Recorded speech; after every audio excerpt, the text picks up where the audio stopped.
So, today I just want to share with you some questions that I think are very important for you as a woman to ask a man, especially if you're dating a man over 40, before you decide to try and enter into like a serious relationship, moving in, or getting married, or whatever the case is.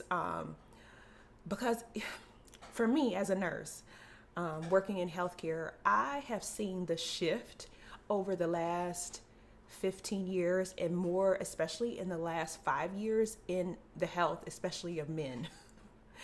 And a lot of the things that we used to only see in that would affect, say, for example, men over the age of 60 or over the age of 70 are becoming more prevalent in men, honestly, in their 30s in this day and age. And so, if you are a woman who is dating men over the age of 40, or honestly in the mid 30s and up, I think it's important for you to know that number one, you can ask questions, and that it's important for you to ask questions, especially before you enter into anything more serious. So I'm going to list the questions because I think, especially that for women, sometimes when things come up over the course of a relationship, we oftentimes somehow take on those responsibilities and feel like it's our role or it's our job to begin becoming a caregiver. I'm sure that some of you have heard of, this women as a nurse or a purse thing. But if you ask the right questions, do a proper investigation, and you are vetting the people that you are dating before entering into a relationship, I think you have a lot of good opportunity to save yourself a lot of headaches and heartaches, etc. But besides asking, let me just tell you that when you're dating, besides asking these questions, it's also important that you look for evidence that they are true. Ask questions, but knowing that some people are going to tell you whatever you want to hear, right? To get what they want. Make sure that when you ask these questions, that you also go ahead and look for evidence that they're true, or that you ask for evidence that they're true. Because if it's not, and someone's telling you something other than, than what they've answered these questions as, then you know that you're dealing with a liar. And if you're dealing with a liar, then what more is there to say? Then there's no need to question whether you should take the relationship more seriously, because you're dealing with a liar. And so that's the end of that. Right? So here's some questions that I just want to share, as a nurse, that I think that every woman should ask every man that she is dating, especially when she's thinking about getting more serious. I have a list. Let me know in the comments if I missed something or other questions that you'd like to ask. But number one is, when was your last checkup? What did the doctor say? Was there anything that the doctor wanted you to check up on or follow up on? And do you intend to follow up on that? Do you have health insurance? That is so important, especially if you're thinking about getting in a serious relationship, because one thing that happens, especially with age and with time, health things come up. And so it's good to know before you enter into anything serious how this person is handling their health, how they are managing their health, or whether or not they have health insurance. Second set of questions, do you have or have you been diagnosed with any chronic diseases, diabetes, high blood pressure, cancer? Have you dealt with cancer? Does it run in your family? If so, who has it? Any other chronic diseases? Number three, what medications do you take? Or what medications are you supposed to be taking that you are not taking? What medications have been prescribed for you in the past? And if you're not taking them, why? What were they for? What happened when you took them? What surgeries have you had? What things have been altered or changed? And what things are affecting your functioning as a result of that surgery?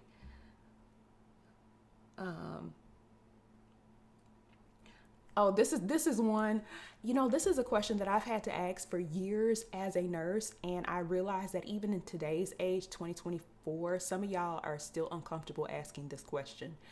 I can ask this question with a straight face. But I think it's good for you to practice this one. So this is the question. Are you normally attracted to men, women, or both?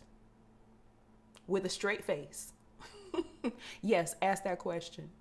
Uh, do you prefer to be intimate with men, women, or both? And that's just so you can know who you're dealing with. We don't want to assume things about people. And sometimes if things come up later and we never asked the question or we never inquired, then part of that, I think, we have to take some responsibility for, especially because in 2024, we know that we're in a place in this world where people have all kinds of different preferences. And if we never bother to even ask, then we can potentially be setting ourselves up for some issues.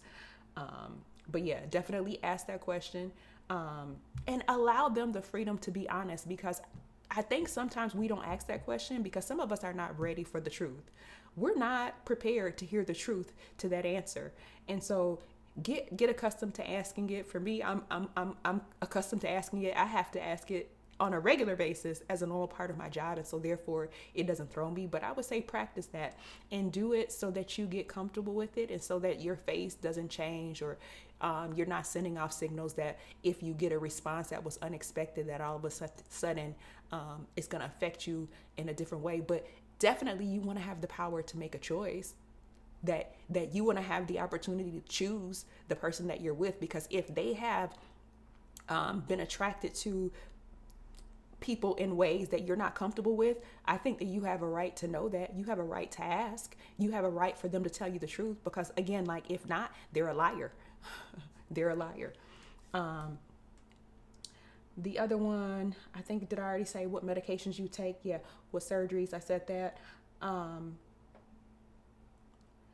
What, oh, this is another one too, that people have to get accustomed to asking, that I'm accustomed to asking. What type of body were you born into? Is it the way that you are presenting yourself to me today? That's a very serious question, very important. And I think it's important for us to be honest with regard to that as well in today's society. A big one. Have you struggled with mental health issues? Have you been prescribed medications for any mental health issues? If so, what are they? Normally, when you do have mental health issues, how do you manage that? How do you take care of your mental health? I think it's really important to have candid conversations around mental health. I think it's important to ask about sex drive, about intimacy levels, pornography, addiction in that area. Do you have health issues that affect your ability to perform in the bedroom? If so, what does that look like? How does that affect you? What's being done to modify that? What does a sexually healthy relationship look like to you? Or what does a sexually ideal relationship look like to you? What does that involve? Because if you and that person are not on the same page, then you definitely should not be thinking about entering into anything serious. You at the very least need to be having that conversation. Ask about drug use, addictions. What's your drug of choice? When you're stressed out, or when you're out partying, or when you go out with your friends, what types of chemicals do you like to ingest? That's important for you to know. Alcohol use. How frequently do you use alcohol? Have you ever been concerned about the amount of alcohol that you use? Has anyone ever told you that they're worried about the amount of alcohol that you use? Have you ever felt guilty about the amount of alcohol that you use? Those are all really good questions around alcohol use. Exercise levels or fitness levels are important. Do you exercise? How often do you exercise? Do you like to keep yourself fit? Maybe it's the type of person who doesn't like to keep themselves fit, and they don't want to be asked about being fit. And that's cool, you know what I mean? But at least you would know. You don't want to put yourself in a situation that you're somebody who really likes fitness, and you value your health, and you value exercise, and you bringing that up for them is going to be an issue, right? They're going to be mad or offended if you're telling them to exercise. Because to be honest, you can't tell nobody to do anything, right? However, if it's something that someone values, then at least y'all can have that conversation. I think there was one last one that I wanted to put in here. Oh, this one.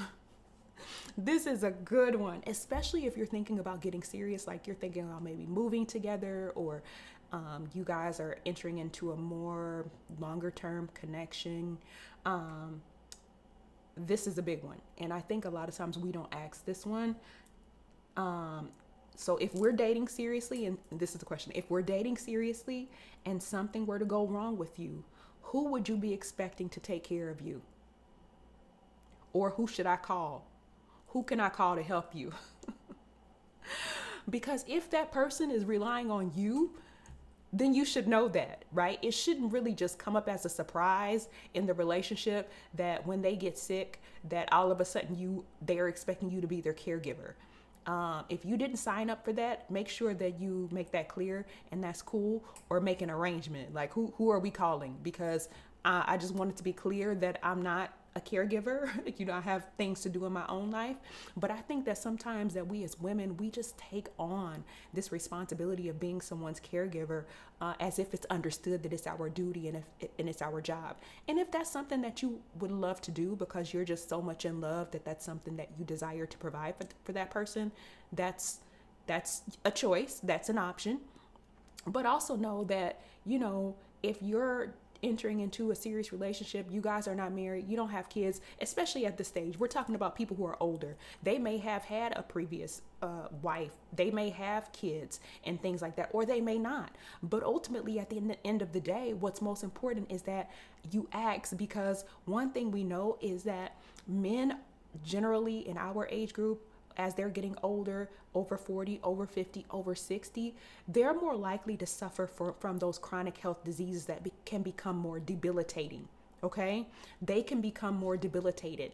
The positive aspect about being a woman is sometimes we're able to recover better, and we tend to seek out more healthcare services earlier. We tend to be the kind of people who are following the advice of our healthcare providers. We're seeking ways to optimize our health. And a lot of times that's just not something that some men are into, right? They're sometimes the type of people who are going to wait until something goes wrong, or until really they have no choice to address something. And so if that's the type of person that you're dealing with, I think it's good for you to know.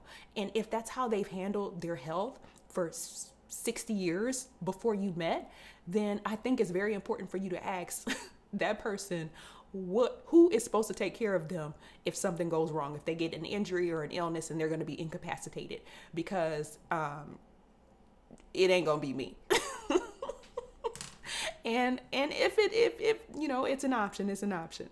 But that is all that I have. I hope that you find that useful.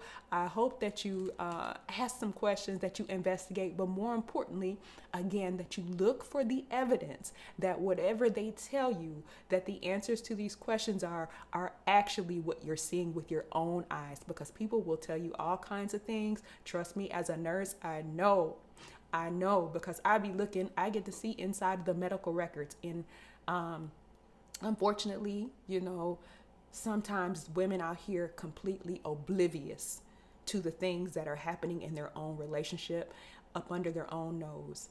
And do your best to take care of yourself, take care of your health, take care of your peace. We're going to prioritize that. So that is all that I have. Thank you so much for watching. Till next time. Bye.